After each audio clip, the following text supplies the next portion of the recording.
अधिक मात्रा पानी पिउथिले सावधान। शरीरर एही अंश फुलिबा सहित देखा देई पारे बड़ समस्या। हाँ दर्शक बंधु, एक कथा आश्चर्य लगुथिले भी सत। आजिका समय रे विभिन्न कारण पाई लोके मोटापण, बाल झड़िबा, मुहरे व्रण बाहरिबा भली समस्या भोगुछंती। एही सब समस्या मुक्ति पाइबा पाई विभिन्न केमिकल टू आरंभ करी घरोई उपचार करुछंती लोके। किंतु एहा छड़ा अनेक समय रे अनेक लोक एहा भी कहिथांती जे अधिक पानी पीले मोटापण, बाल झड़िबा, मुहरे व्रण समस्या मुक्ति मिलिथाय।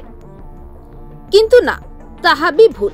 हुई तो किछि मात्रा रे एहा फलप्रद, हेले आवश्यकताठू अधिक पानी पीबा भी आम शरीर प्रति क्षतिकारक।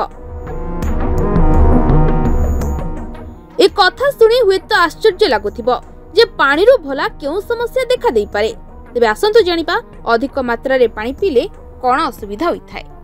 शरीर रे पानी रो मात्रा अधिक हेबा द्वारा सोडियम रो परिमाण कम होइथाय, जहा फल रे मस्तिष्क फुलिबा सह हाइपोट्रमिया भली रोगर आशंका बढ़ी थाए।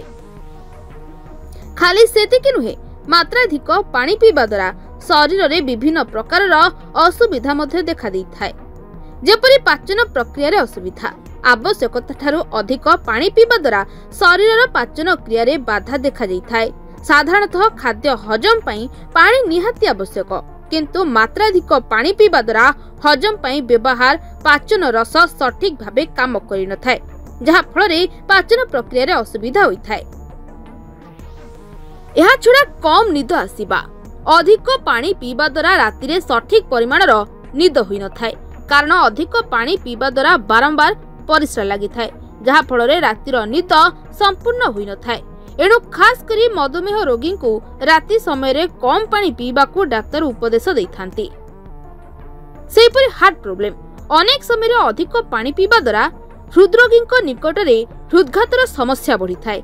खास करी जो व्यक्ति बाइपास सर्जरी करे जायछि से माने नियंत्रण रे पानी पीबा उचित। तेबे सुस्थ शरीर पाइबा पई सठिक परिमाण रा पानी पीबा निहाती आवश्यक।